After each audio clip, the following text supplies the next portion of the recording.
जितनी स्विट्जरलैंड की total population है उससे ज्यादा इंडिया इंजीनियर्स प्रोड्यूस कर देता है। उसके बाद भी रिसर्च एंड इनोवेशन में स्विट्जरलैंड नंबर 1 पे है। इंडिपेंडेंस के बाद से रिपब्लिक ऑफ इंडिया ने 0 नोबेल लॉरियट्स प्रोड्यूस किए इन साइंस।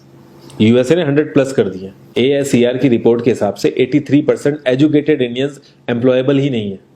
और ये जो सुंदर पिचाई, सत्या नदेला की हम बात करते हैं, इन्होंने भी आगे चल के अपनी एजुकेशन बाहर से ही करी है। और ये सारी चीजें जो मैं बोल रहा हूँ ना, इसका रूट कॉज फाइंड आउट करने के लिए हमें थोड़ा सा पीछे जाना पड़ेगा। जब ब्रिटिशर्स हम पे रूल कर रहे थे तो ईस्ट इंडिया कंपनी के सामने 2 मेजर चैलेंजेस थे। एक कम्युनिकेशन विद इंडियन, दूसरा वर्कर्स और क्लर्क्स की बहुत जरूरत थी उन्हें। फिर थॉमस बेविंगटन मैकॉय ने हमें इंग्लिश एजुकेशन एक्ट ऑफ 1835 दिया, जिससे उनके दोनों पर्पस पूरे हुए। पहला, उनको बंदे चाहिए थे जो चुपचाप डेस्क पे बैठे, अपना काम करें, क्वेश्चंस ना करें और ज्यादा क्रिएटिव ना हो। Second, communication in English. English सबसे ज्यादा बोले जाने वाली लैंग्वेज नहीं है, उसके बाद भी इंग्लिश एक लैंग्वेज की बजाय एक क्लास बन गया इंडिया में। रशिया, चाइना, फ्रांस, ये सब जगह इतना ऑब्सेशन नहीं है इंग्लिश को लेके जितना इंडिया में है। पुअर कम्युनिकेशन बोला जाता है अगर आपकी इंग्लिश अच्छी नहीं है, जबकि इंग्लिश ना आने का मतलब है कि आपको कोई और लैंग्वेज आती है। 5 साल पुराना iOS भी आज की डेट में आउटडेटेड माना जाता है। लेकिन इतनी इंपॉर्टेंट चीज हमारा एजुकेशन सिस्टम आज भी बस थोड़े से चेंजेस के साथ ऐसे ही चल रहा है। हमारे एजुकेशन सिस्टम में रटने का कंपटीशन होता है, जो ज्यादा रट लेता है उसके ज्यादा मार्क्स आते हैं। अब 95% जिसके संस्कृत में आए हैं वो भी संस्कृत नहीं बोल पा रहा है। और बेसिक हिस्ट्री होने की बजाय इतनी मोटी मोटी किताबें हैं हिस्ट्री की जिसका कोई मतलब नहीं है। अगर आज की डेट में आपको कुछ भी पता करना, आप गूगल से पता कर लोगे। उसके लिए आपको याद करने की जरूरत नहीं है इतना कुछ। और ये गवर्नमेंट स्कूल में हर क्लास में इंग्लिश का सब्जेक्ट है।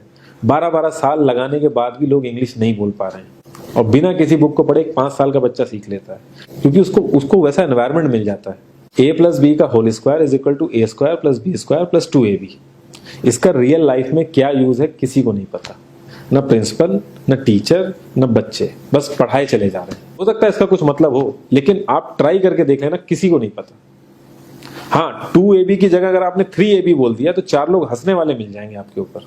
किंडरगार्टन में जो बच्चों को सिखाने के लिए टेक्निक यूज होती है वो लाख गुना अच्छी है कॉलेज की वो रटने वाली टेक्निक से। और जिन बच्चों के बहुत ज्यादा नंबर आते हैं ना, जो वो छुपा छुपा के एग्जाम में लिखते हैं, आप देखोगे जब वो रियल लाइफ में जाते हैं ना तो ज्यादातर क्रम्बल करते हैं। हर किसी को सेम सिलेबस और सेम चीज सिखाई जाती है बिना उसकी कैपेबिलिटी देखे। और क्रिएटिविटी का तो दूर दूर तक मतलब नहीं होता। अब एक लाइन से आप शेर, मछली, सांप, हाथी सबको लाइन से खड़ा कर दो और उनसे कहो पेड़ पे चढ़ो, उनको तो जिंदगी भर यही लगेगा ना कि वो तो किसी काबिल ही नहीं है। और द्रोणाचार्य ने भी पांडवों को उनकी स्किल सेट के हिसाब से उनको चीजें सिखाई, सबको एक ही चीज नहीं सिखा दी।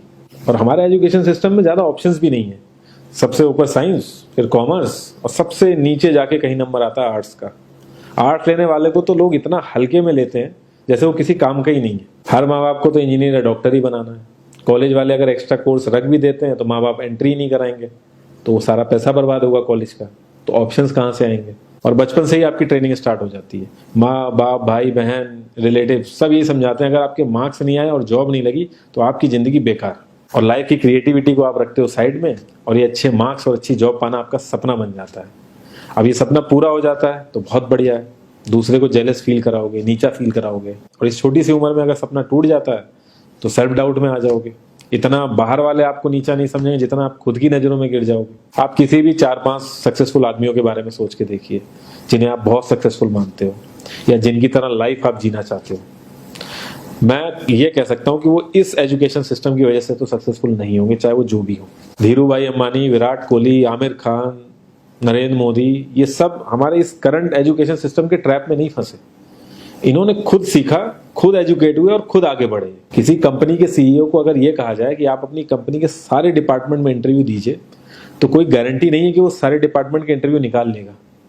और ये भी हो सकता है कि वो आधे से ज्यादा डिपार्टमेंट के लिए क्वालिफाई ना करे एजुकेशन वाइज, लेकिन वो पूरी कंपनी चला सकता है। तो ये जो एक स्किल है, इसके बारे में बात क्यों नहीं होती? लोग अपनी 25% से ज्यादा जिंदगी इस करंट एजुकेशन सिस्टम में लगा देते हैं ताकि अपने से कम पढ़े लिखे आदमी की कंपनी में जाके उसके सपने पूरे कर सकें। इंडिया का जो करंट एजुकेशन सिस्टम है, अगर वो इतना ही अच्छा है तो जो भी सेलिब्रिटीज हैं, पॉलिटिशियंस हैं, वो अपने बच्चों को बाहर क्यों भेज रहे हैं पढ़ने के लिए? इनफैक्ट पॉलिटिशियंस के साथ तो ऐसा करना चाहिए, जिस एरिया से वो जीते हो उसी एरिया के गवर्नमेंट कॉलेज में उनके बच्चे को पढ़ना कंपलसरी हो जाए, तभी वहां के गवर्नमेंट कॉलेज सुधर सकते हैं। 368 प्यून की जॉब के लिए 1.5 लाख ग्रेजुएट और 24,968 पोस्ट ग्रेजुएट ने अप्लाई किया।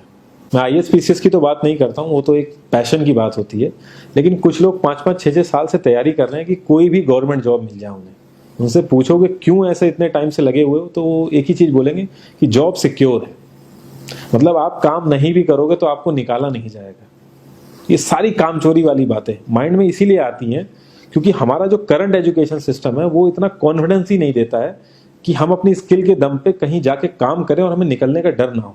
मैं आने वाले 10 साल की तो बात ही नहीं कर रहा हूँ, अगर मैं आने वाले 5 साल की भी बात करूँ तो टेक्नोलॉजीज में इतना ज़्यादा चेंजेस आ जाएगा कि जो आज हम पढ़ रहे हैं, जिस स्किल पे हम फोकस कर रहे हैं, पता नहीं वो रेलेवेंट भी होगी कि नहीं उस समय। Cloud computing, SEO, digital marketing, ये सब जॉब्स पहले एग्जिस्ट ही नहीं करती थी। हम लोगों को एजाइल होना पड़ेगा, नई नई चीज़ों को सीखने के लिए ओपन रहना पड़ेगा, क्रिएटिव माइंड लगाना पड़ेगा।